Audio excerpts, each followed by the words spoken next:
April GST mop-up hits all-time high at 2.37 lakh crore. Now, see, while you will be doing with your economy, you will be learning in details. కానీ అక్కడ వరకు ఏంటి అంటే, if you see news paper, most of the news paper will be IR and economy కదా. So కొన్ని basics తెలిస్తేనే మీకు next ఏం జరుగుతుంది అనేది తెలియాలి. So until then I will be telling some basics related to that. First ఇక్కడ దీని మీనింగ్ ఏంటి? April GST mop up hits all time high at 2.37 lakh crore. In April month, GST collections had recorded the highest ever collections. When did the GST had started in the country? 2017, July 1st. Okay. Now, what is GST? See, even in my last class also I told you, ఇక్కడ ఉన్నది మనకి news కాదు, దీని background మనకి news. దీని బ్యాక్గ్రౌండ్కి ఇక్కడ ఉండేది add on. ఇక్కడ మనకి ఎగ్జామ్లోని ఎప్పుడు కూడా ఏప్రిల్ మంత్లో ఎంత కలెక్షన్ వచ్చింది అది ఏది కూడా మనకు అడగడం, and it is obviously useless. But you need to know about the overall GST scenario. GST is a very important theme for both prelims and mains of economy. Okay, now GST అంటే ఏంటి? Goods and services tax, also called as good simple tax. ఎందుకు good simple tax అని అంటున్నారంటే, this is an indirect tax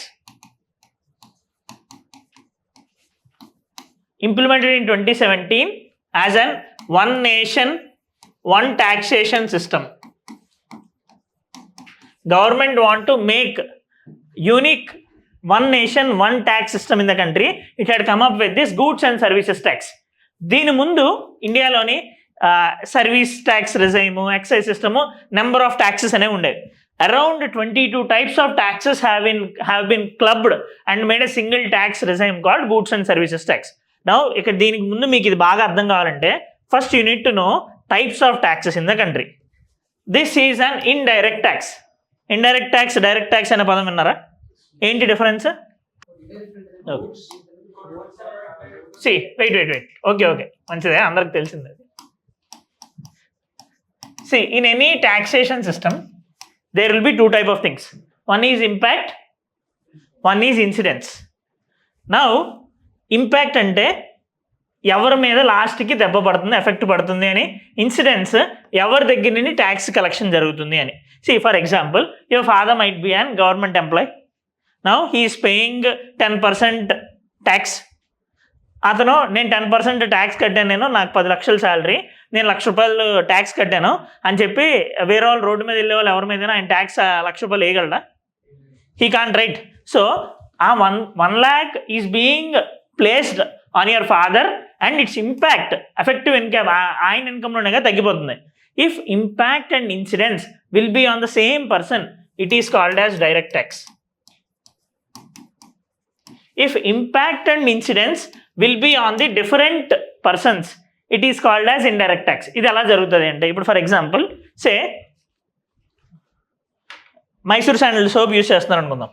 Now on that Mysore sandal soap there is a GST of around 12%. 12% GST ఉంది.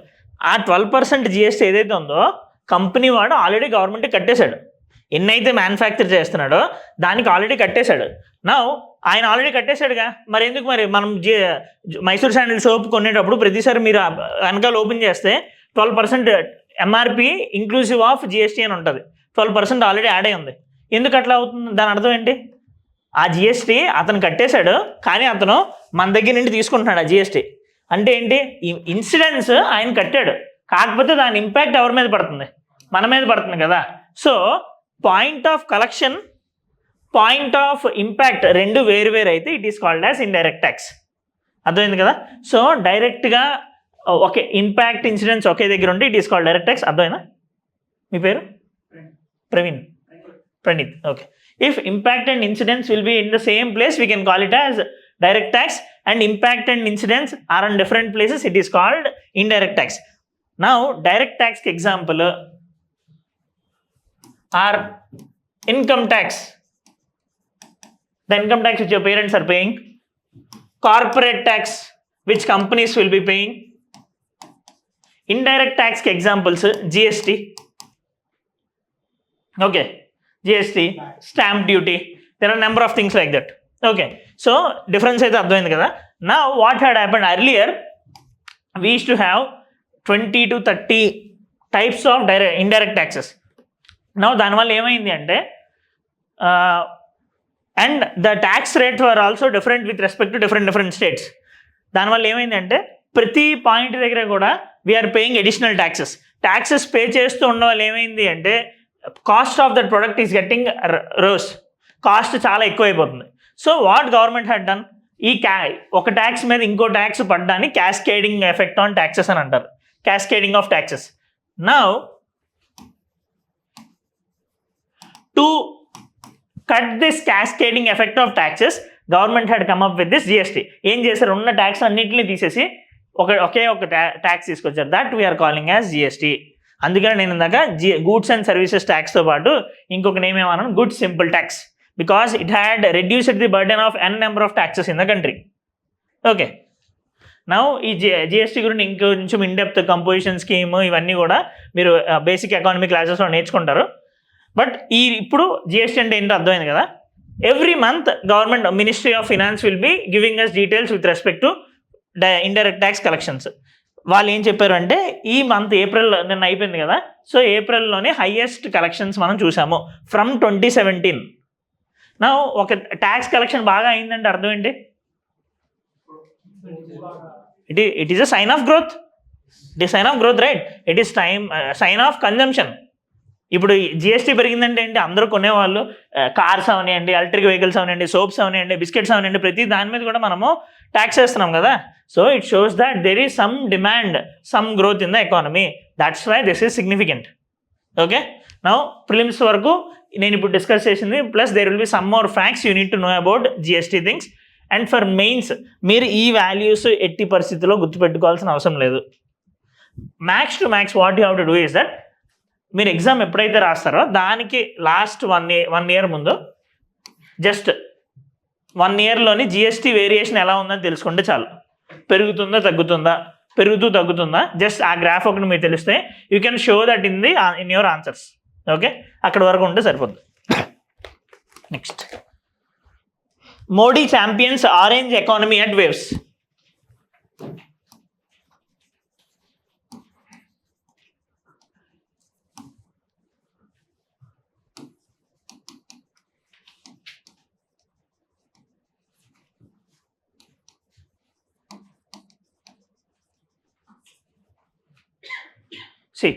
Now, generally మనము ఈ giving and taking transaction జరిగేదాన్ని మనం economy అని అంటాం, right?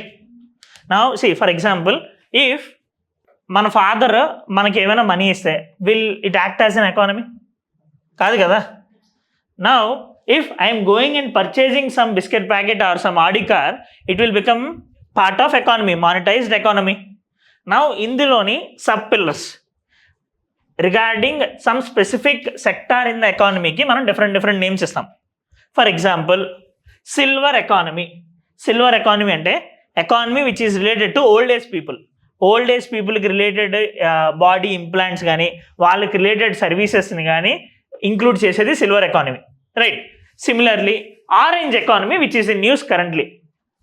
It is in news since last 1 week, and also yesterday Honorable Prime Minister of India only spoken about this in the Waves Summit. Now ఈ waves ఏంటి అంటే Jio world సెంటర్లోని media, entertainment ఈ ఫీల్డ్స్కి చెందిన వాళ్ళందరూ కూడా కలిసి ఒక సమిట్ పెట్టుకున్నారు, which is being organised by ministry of information and broadcasting. వాళ్ళు ఈ వేవ్స్ అనే సమిట్ పెట్టారు. ఇది బేసికల్లీ మనము నార్మల్ భాషలో చెప్పుకోవాలంటే మన మూవీస్ని, మన యూట్యూబ్ కంటెంట్, ఈ ఆర్ట్ ఇలాంటివన్నీ ప్రమోట్ చేయడానికి తీసుకొచ్చిన summit, which is an world wide summit. Okay, world audio visual and entertainment summit అని అనుకోండి. నౌ దీనికి గవర్నమెంట్ ఆఫ్ ఇండియానే ఆథరైజ్ చేస్తుంది, మినిస్ట్రీ ఆఫ్ ఇన్ఫర్మేషన్ బ్రాడ్కాస్టింగ్ దీన్ని ఇంప్లిమెంట్ చేస్తుంది. నౌ ఇక్కడ ఈ ఆరెంజ్ ఎకానమీ అని ఆయన ఏదైతే వాడారో దాని మీనింగ్ ఏంటి అంటే, if we're trying to increase the growth of the country using creation of movies, creation of entertainment, అలాంటి దాన్ని మనం ఆరెంజ్ ఎకానమీ అంటున్నాం. అంటే ఇప్పుడు ఫర్ ఎగ్జాంపుల్ RRR మూవీ తీసి, బాహుబలి మూవీ తీసి వచ్చే ఇన్కమ్ని మనం ఆరెంజ్ ఎకానమీలో అనొచ్చు. ఆర్ఎల్స్ యూట్యూబ్లోని కంటెంట్ క్రియేట్ చేసి వచ్చే ఇన్కమ్ని మనము ఆరెంజ్ ఎకానమీ అని అనొచ్చు. Obviously all these are giving employment, right. So world అంతా చేంజ్ అవుతుంది కాబట్టి we're focusing on this orange economy also. One more thing, honourable prime minister spoke one more line in this summit yesterday. Create in India, create for the world. He is asking all the global content creators and global YouTube platforms and all to create their content in India. మీరు ఇక్కడికి వచ్చి shootings చేయండి, we will be respecting your culture. He told that Parsis came to India, Jews came to India, they were living happily in the country, they are seeing lot amount of growth. So come to India, create in India, make movies, make different creations. We will be supporting you completely. We will be supporting your culture అని ఆయన చెప్తున్నారు. Okay, this he had told in the name of create in India, create for the world. Similarly మనకి ఇప్పుడు 2015లోని he had given a slogan about make in India. Make in India అనే ఒక slogan ఇచ్చారు. అదేంటి అంటే ఇండియాలోని మ్యానుఫ్యాక్చరింగ్ని పెంచాలి అని చెప్పి. మ్యానుఫ్యాక్చరింగ్ అంటే మన దగ్గర కార్స్ తయారవ్వాలి, మొబైల్స్ తయారవ్వాలి అని. Now if you see before 2015 మనకి మొబైల్ రేట్స్ చాలా ఎక్కువ ఉండేవి. మీరు అబ్జర్వ్ చేస్తే ఈ లాస్ట్ 5 to 6 yearsలోనే మొబైల్ రేట్స్ రిలేటివ్గా తగ్గాయి. నేను ఐఫోన్స్ గురించి మాట్లాడట్లేదు, ఇండియాలో మ్యానుఫ్యాక్చర్ అయ్యేవి. నా దీనికి కారణం ఏంటంటే most of the assembling and in fact manufacturing is happening in our country.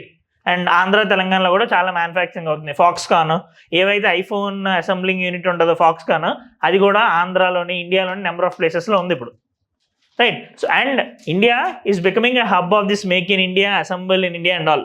Okay, similarly government wants to increase the income from this orange economy. Orange economy అంటే సింపుల్గా ఏంటి? Creative economy. సో ఎగ్జామ్లో మనకి the term orange economy is in use to which of the following it is related అని అడుగుతాడు, అంతే. దానికి మించి సిగ్నిఫికెన్స్ ఏమి తక్కువ. Right. Next, US gains access to Ukraine's minerals. Yesterday, US and Ukraine had made an agreement called, for the time being, they had kept the name called US-Ukraine Reinvestment Fund. Same page. First page లోనే centre article, GST పక్కన ఉంది కదా. US-Ukraine Reinvestment Fund అనేది ఒకటి వాళ్ళు నిన్న చేసుకున్నారు.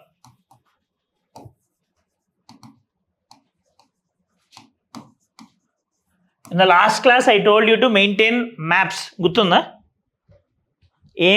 ఏం కంట్రీస్ కానీ ఏమైనా ప్లేసెస్ మీకు న్యూస్లో కనిపిస్తే you have to mark them.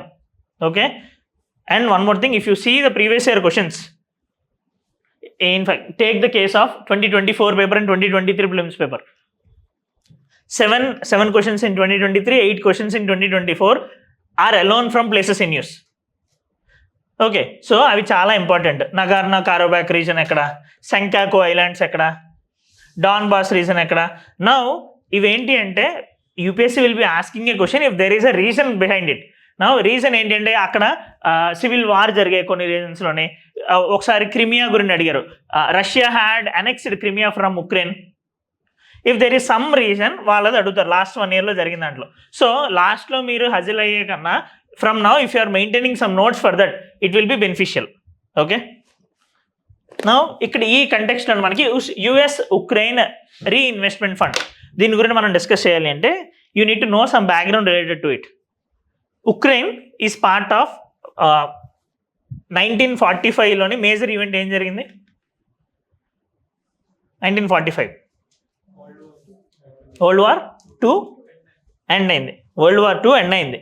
నా వరల్డ్ వార్ 2 ఎండ్ అయిన తర్వాత లాస్ట్కి మనకి అవుట్కమ్ ఏం వచ్చింది అంటే world got divided into 2 blocks, USA and USSR. ఇది మీరు ఆల్రెడీ వినుంటారు, USA and USSR. USSR is nothing but today's Russia. అక్కడ నెంబర్ ఆఫ్ కంట్రీస్ అందరూ కూడా కలిసి సోవియట్ యూనియన్ అని ఉండేవి.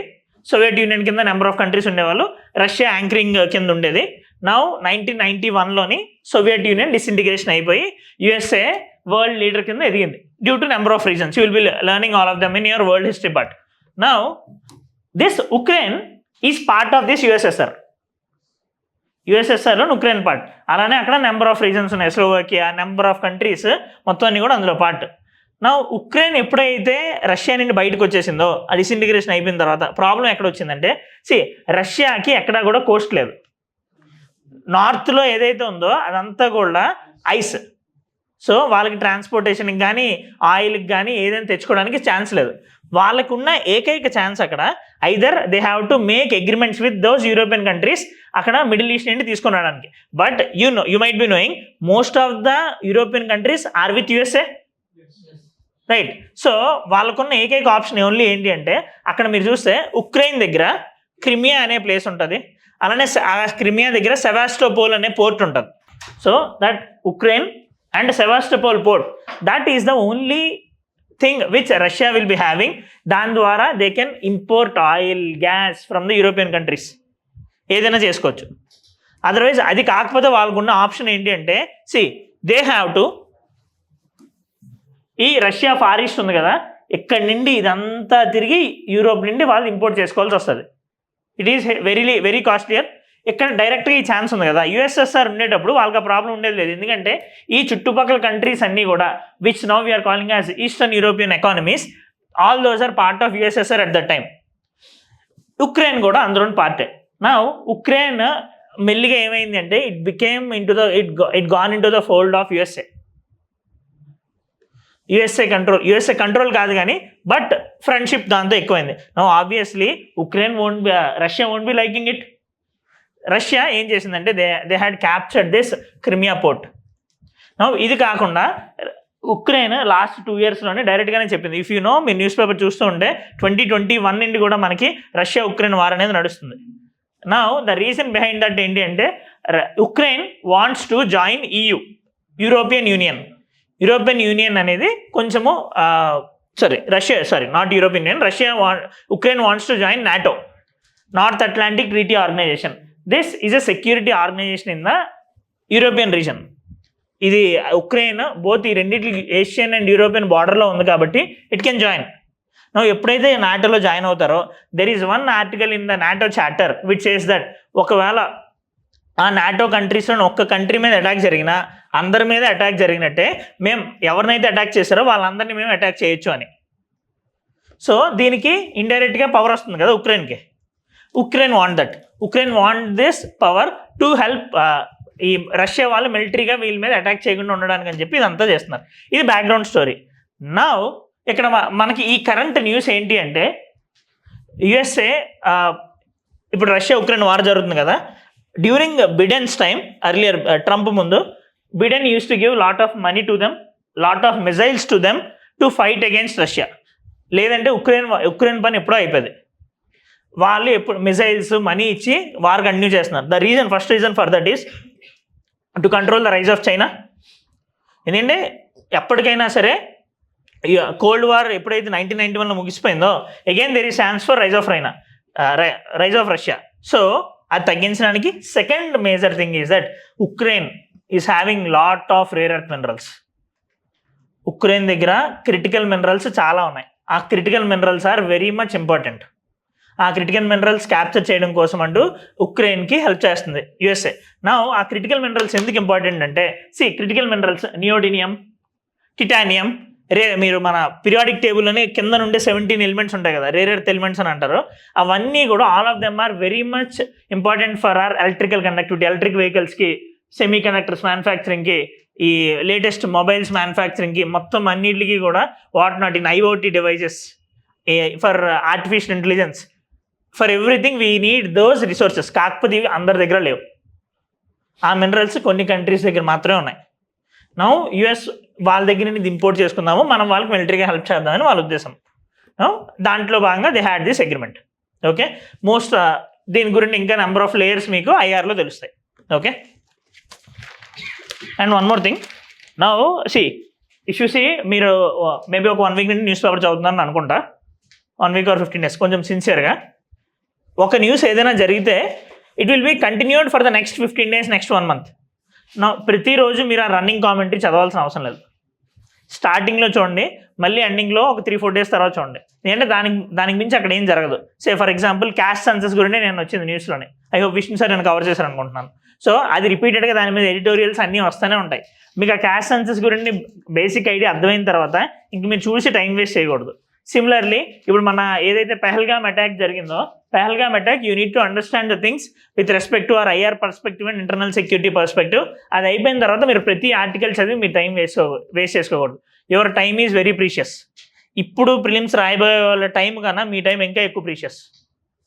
ఎందుకు ప్రీషియస్ అంటున్నానంటే you are going to compete with already who had got ranks. Year 2024 result మీరు చూస్తే ఇన్ 1143 వేకెన్సీస్కి 1009 మెంబర్స్ని తీసుకున్నారు. రిజర్వ్ లిస్ట్ అంతా యాడ్ చేసి ఇంకొక 150 వస్తారులేండి. అయితే ఆ 1009 మెంబర్స్లోని 283 members are repeaters already who got ranks. Okay, so your competition will be with them also. 3-4 times mains రాసిన వాళ్ళతోని, 3-4 టైమ్స్ ఇంటర్వ్యూ రాసిన వాళ్ళతోని. They are relatively well prepared then you.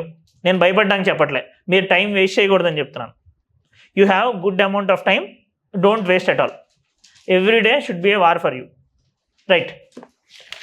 So అలాంటి యూజ్లెస్ ఆర్టికల్స్కి అయితే టైం వేస్ట్ చేయదు. Page number 5. Vizhinjam Port set to boost South Asia's maritime trade. Now,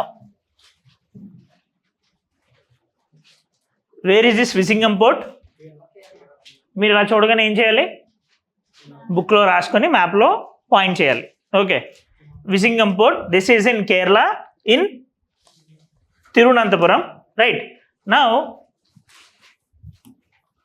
అంటే around ఇక్కడ ఉంటుంది అది అనుకోండి. నా Vizhinjam Port, what is the significance of this Vizhinjam Port? మన దగ్గర ఆల్రెడీ నెంబర్ ఆఫ్ పోర్ట్స్ ఉన్నాయి కదా already. And before this, background of this topic called ports, how it will be useful for you. In mains in GS3 we have a topic called infrastructure. అందులోని aviation, railways, roadways, ports are important for the mains. And ప్రిలిమ్స్లోని డైరెక్ట్గా మనకి ఏమైనా ports న్యూస్లో ఉంటే దాని గురించి అడుగుతారు. నా in India, there are 2 types of ports: major ports, minor ports.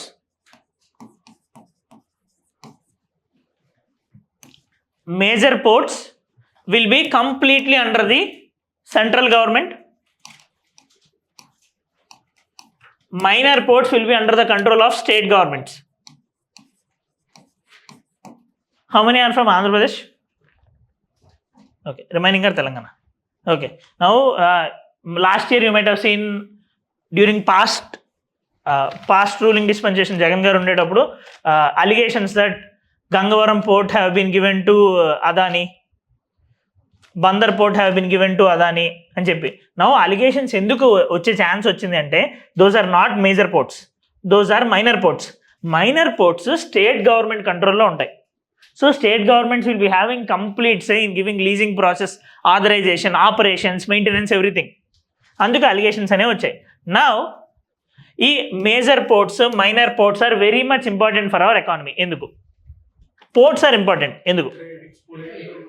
Exports, export trade, imports, ఇంకా blue economy. Good. See now, cheapest way of transportation is ship. Seaways, cheapest way of transportation. మన cost తగ్గాలి అంటే we have the option of only shipping, right? Now international లెవెల్లోని world wide currently India యొక్క logistics cost 14%. Logistics అంటే అర్థం ఏంటి? Logistics cost అంటే rather than manufacturing, ఒక ప్రొడక్ట్ మ్యానుఫ్యాక్చరింగ్, ఇప్పుడు మైసూర్ శాండిల్ సోప్ అనుకుందాం, మ్యానుఫ్యాక్చరింగ్లో కాకుండా దాని ప్యాకేజింగ్, ట్రాన్స్పోర్టేషన్, మిగిలిన కాస్ట్ అన్నీ కలిపి will be calling as logistics cost. Now for a country like India, on an average the logistics cost on an item is 14%. అంటే 100 rupees ఒక దాని మీద మనం వేస్తుంటే అందులో 14 రూపీస్ మనకి లాజిస్టిక్స్కే ఖర్చు అవుతుంది. But in Europe the logistics cost is just 8%. ఇదేం 0% ఉండడానికి అవ్వదు, ఎందుకంటే ట్రాన్స్పోర్టేషన్ కాస్ట్ అన్నీ అవుతాయి. బట్ ఇంత డిఫరెన్స్ ఉంది కదా. Now what it is creating? It is inflating our prices. When our prices of our products will be increase, will there be competitive edge to us in the export market. మన products cost ఎక్కువ ఉంటుంది కదా అప్పుడు. ఈ transportation cost ఎప్పుడైతే పెరుగుతుందో మన products cost పెరుగుతుంది, ఎప్పుడైతే మన ప్రొడక్ట్స్ కాస్ట్ పెరుగుతుందో మన ఎక్స్పోర్ట్ మార్కెట్ అనేది తగ్గుతుంది. So what government had done, government had come up with major programmes like Bharat Mala, roadways అన్ని ఎఫిషియెంట్గా చేయాలి, సాగర్ మాల, పోర్ట్స్ అన్ని ఎఫిషియెంట్గా చేయాలి, PM Gati Shakti, roadways, railways, airways మొత్తం అన్నిటిని క్లబ్ చేసి మన టార్గెట్ ఏంటి అంటే to bring down this 14% to 8%. నా చూడండి, ఒక 100 రూపీస్లో 6 రూపీస్ తగ్గుతుంది అంటే our products will become will be getting a competitive edge in the world market. అది మనకు కావాలి. Now if we have to do this, our port infrastructure should be the major anchor. That's why as part of that we had started Sagarmala project. పోర్ట్స్ని develop చేద్దాం అనుకుంటున్నాం. నా ఇందులో భాగంగా ఇంకొకటి ఏంటి అంటే దిస్ పోర్ట్, మీరు వదిలేసిన ఇందాక విషయం బెనిఫిట్స్లోనే fisherman, local population in that port area will be getting lot of boost. Multiplayer effect అనేది వస్తుంది. మీరు ఎకానమీలోని మల్టీప్లేయర్ ఎఫెక్ట్ అనేది చదువుతారు. మల్టీప్లేయర్ ఎఫెక్ట్ అంటే ఫర్ ఎగ్జాంపుల్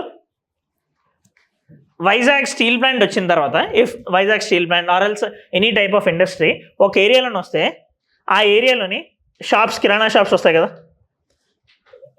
బయట నుండి జనాలు వస్తారు.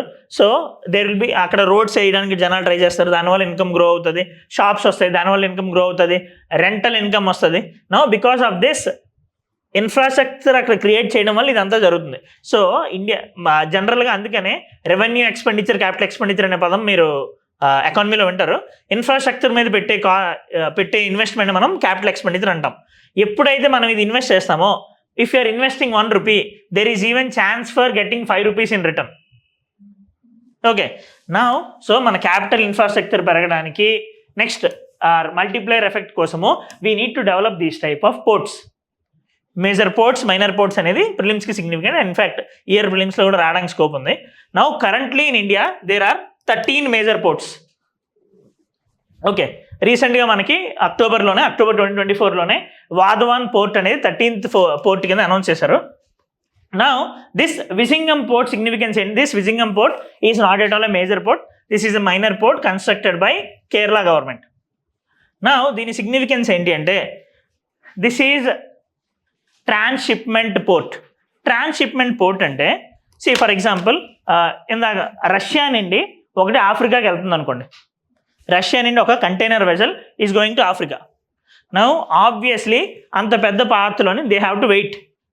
మధ్యలో ఒక దగ్గర వాళ్ళు రెస్ట్ తీసుకోవాలి, గూడ్స్ ఎక్స్చేంజ్ చేయాలి, ఏమైనా ప్రాబ్లం ఉంటే అంతా కరెక్ట్ చేసుకోవాలి. ఆ మధ్యలోని ఒక పాయింట్, ఒక పోర్ట్ లాంటిది కావాలి.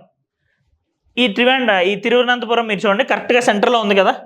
ఇటు నుండి యూరోప్ నుండి చైనా వైపు వెళ్ళే ట్రేడ్ అయినా, చైనా నుండి ఆఫ్రికా వైపు వెళ్ళే ట్రేడ్ అయినా మధ్యలో ఉంది.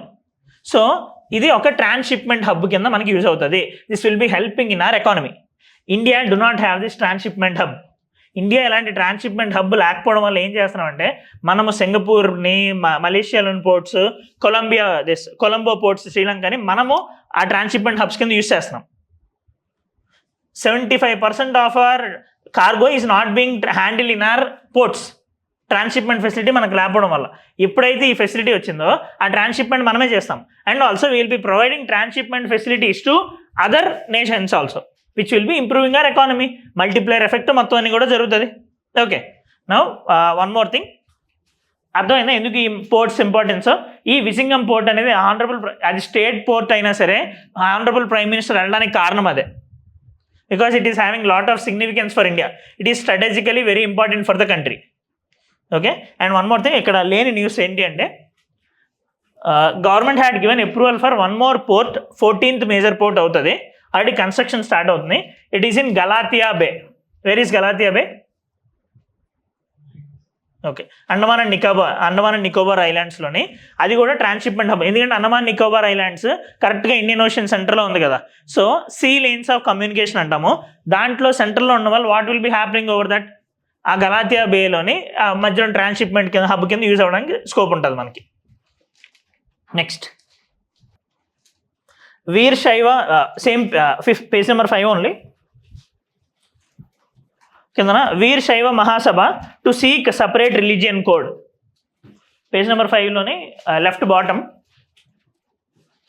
For UPSC prelims specifically ancient హిస్టరీలోని మీరు ఒక ఏన్షియంట్ అండ్ మిడివల్ హిస్టరీలోని will be reading about number of religions, Buddhism, Jainism, Lingayats, okay, ఇలాంటి అర్థం కాలే, you will be reading about number of religions. That is very much important for our exam. దాని గురించి number of questions మనం ఎప్పుడు చూస్తాం. Shramana tradition అని, పరివ్రాజ్ కానీ నెంబర్ ఆఫ్ అందులో ఉండే వర్డ్స్ మనకి క్వశ్చన్స్ కింద అడుగుతారు. నా ఈ Veerashaiva tradition is part of Lingayat. కర్ణాటకలోని బసవన్న రిలేటెడ్ థింగ్స్కి ఈ రిలీజియన్ ఇది.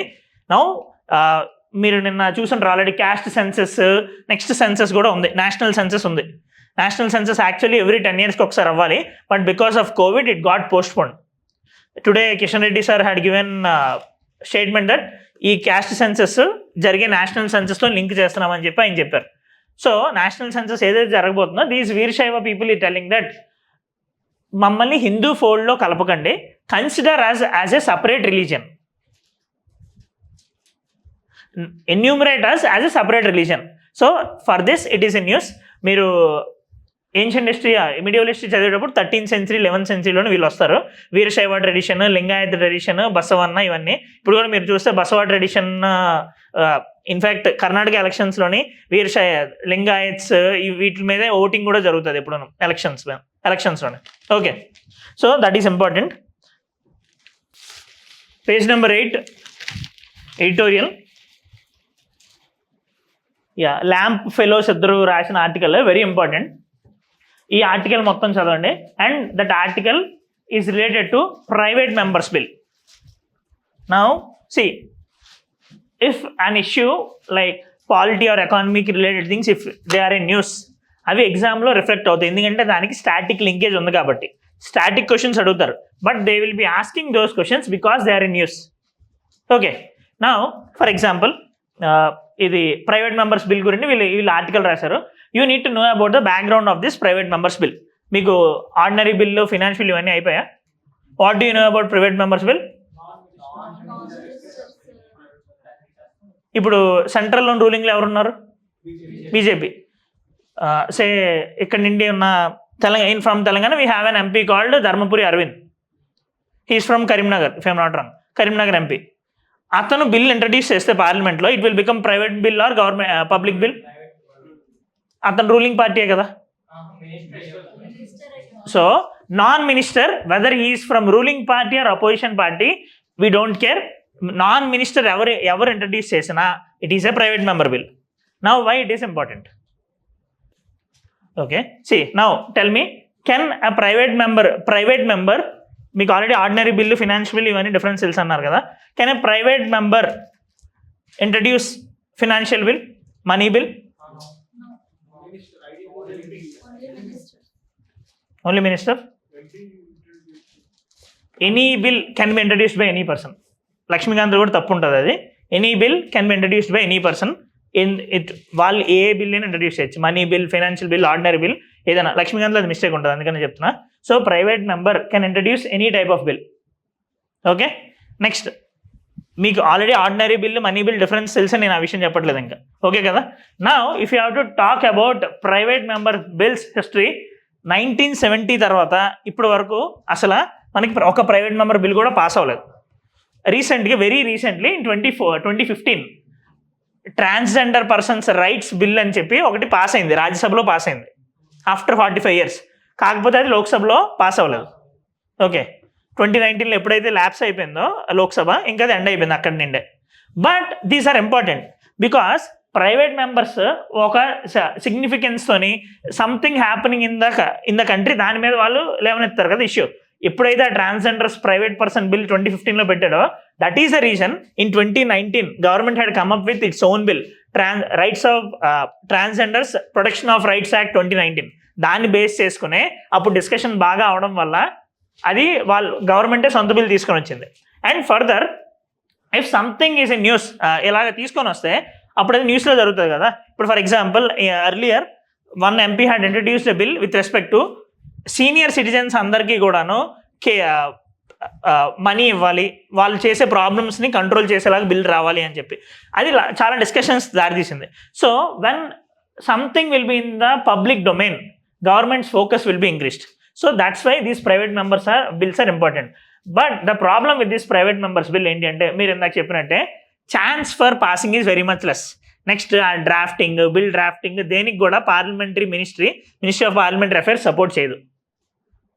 1 month నోటీస్ ఇచ్చి వాళ్ళు బిల్ ఇంట్రడ్యూస్ చేయాలి, right? That is the issue.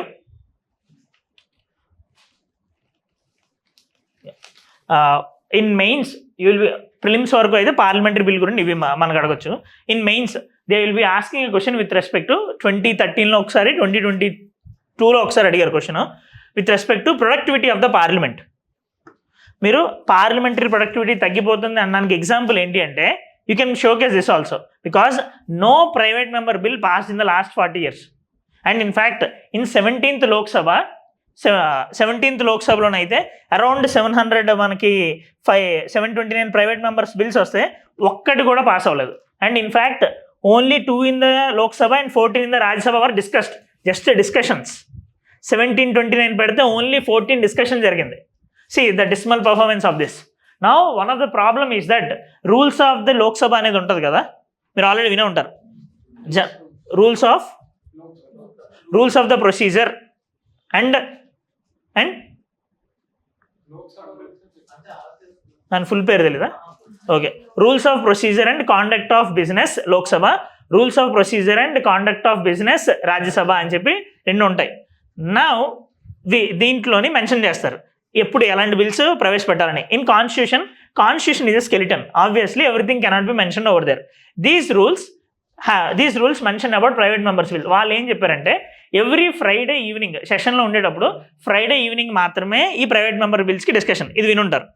Okay, so అంత తక్కువ టైం అని ఎలా పాస్ అవుతాయి? ఆబ్వియస్లీ డిస్కషన్ జరగడానికే అవ్వదు. అండ్ ఇఫ్ బడ్జెట్ సెషన్లో ఉండేటప్పుడు already government will be having their own agenda and number of disruptions, గొడవలు ఇవన్నీ జరుగుతాయి. That's the reason for very dismal performance of this private members bills. Okay, page number 10 right bottom. Government brings raw sugar within regulatory ambit.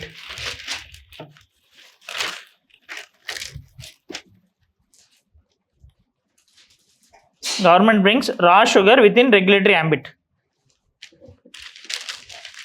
Now see, have you heard about, ఇంకా economy అవ్వలేదు కాబట్టి, see మీరు చిన్నప్పటి నుండి మద్దతు ధర అనే పదం వినుంటారు.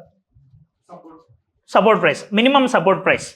Now for 23 crops in the country we have minimum support price regime, and for sugar the name of the minimum support price system for sugar is called as FRP, fair and remunerative price. ఇది ఎంత important అంటే ఎగ్జామ్కి, FRP గురించి ఒక 3 times అడిగారు, MSP గురించి ఒక 3-4 times అడిగారు. All these in the last 6 to 7 years. Every year they will be question regarding this. Now మనకి ఈ sugar farmers are very much important. Sugar farming ఏ స్టేట్స్లో ఎక్కువ అవుతుంది ఐడియా ఉందా? Maharashtra and UP and Maharashtra బెల్ట్లోనే ఎక్కువ జరుగుతుంది. In your economy classes you will be knowing more about that, agriculture గురించి అంతా నేర్చుకునేటప్పుడు. Now the thing I want you to know is that for sugar cane farmers FRP will be giving, అంటే minimum ఎంత price అయితే వాళ్ళకి ఇస్తాము అని. Sugar millers will be giving to those farmers. Now government ఏం చేసిందంటే, all the things with respect to the sugar will be handled by an order called sugar control order 1966. Sugar control order 1966 ద్వారా sugar cane యొక్క regulation అంతా జరుగుతుంది. నా ఇప్పుడు వరకు రా షుగర్ అనేది ఈ షుగర్ కంట్రోల్ ఆర్డర్ కిందకు లేదు. దానివల్ల ఏం జరిగింది అంటే, if this is not in that ambit, దానికి ఎఫ్ఆర్పి ఇవ్వాల్సిన అవసరం లేదు కదా. So prices are not in that domain. Now government had bought that raw sugar also in this sugar control order. Because of that raw sugar farmers కూడా కొంచెం ఎక్కడ benefit అనేది వస్తుంది, మిల్లర్స్ మోసం చేయడం తగ్గుతుంది. Okay, nothing in economy page today. Page number 12, last article for today. Protect vulnerable people from summer heat, NHRC to states. Constitutional bodies, non constitutional బాడీస్కి వచ్చారా? రాలేదా? రాలేదు. Now maybe within 1 week you will be coming over there. Earlier I had told you about statutory bodies, constitutional bodies, executive bodies గురించి చెప్పాను లేదా?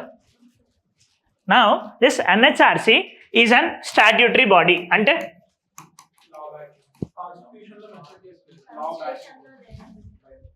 which is not in the constitution and it is backed by a legislation. Now the name of the legislation of this is Protection of Human Rights Act 1992. Protection of Human Rights Act 1992 ద్వారా ఈ NHRC అనేది form అయింది. Now obviously with the name you can understand the role of this NHRC, National Human Rights Commission. The role ఏమవుద్ది?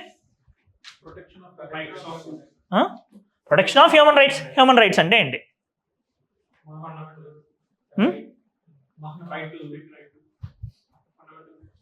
The very reason we are humans, మనకి కావాల్సిన ప్రతిదీ human rights. రాజ్యాంగంలో ఉన్నది లేనిది మనకు సంబంధం లేదు. If it is part 3 of the constitution or not, leave all those things aside. The very reason that we had born in this world, we should have some rights. Those we are calling as human rights. ఈ human రైట్స్ని support చేస్తూ we have Universal Declaration of human Rights 1948 from United Nations, UDHR. ప్రిలిమ్స్కి అది కూడా important. యూడిహెచ్ఆర్ 1948. దాని నుండి inspiration తీసుకొని దాని కింద వీ హ్యాడ్ ఇంటర్నేషనల్ లెవెల్లోనే we had Paris principles. Human రైట్స్కి రిలేటెడ్ ప్యారిస్ ప్రిన్సిపల్స్ అనేవి ఉన్నాయి. India became a member of those Paris principles. That's why మనము ఈ protection of human rights act 1992 అనే చేసాం. ఓకే, మీరు ఈ స్టాట్యూటరీ బాడీస్ అన్ని చదివేటప్పుడు ఇదంతా ఎక్స్ట్రా మీరు తెలుసుకుంటారు. నౌ వీళ్ళు ఏం చెప్తున్నారు? The reason why it is in news, protect vulnerable people from summer heat. So human rights కింద they are considering environmental disturbances వల్ల వచ్చే ప్రాబ్లమ్స్ కానీ హెల్త్ ప్రాబ్లమ్స్ కానీ ఇవన్నీ కూడా హ్యూమన్ రైట్స్ కింద ఎన్హెచ్ఆర్సీ కౌంట్ చేస్తుంది. చేస్తూ it is asking states to act upon it, take some positive steps to protect the children who are affecting by this summer heat. Okay.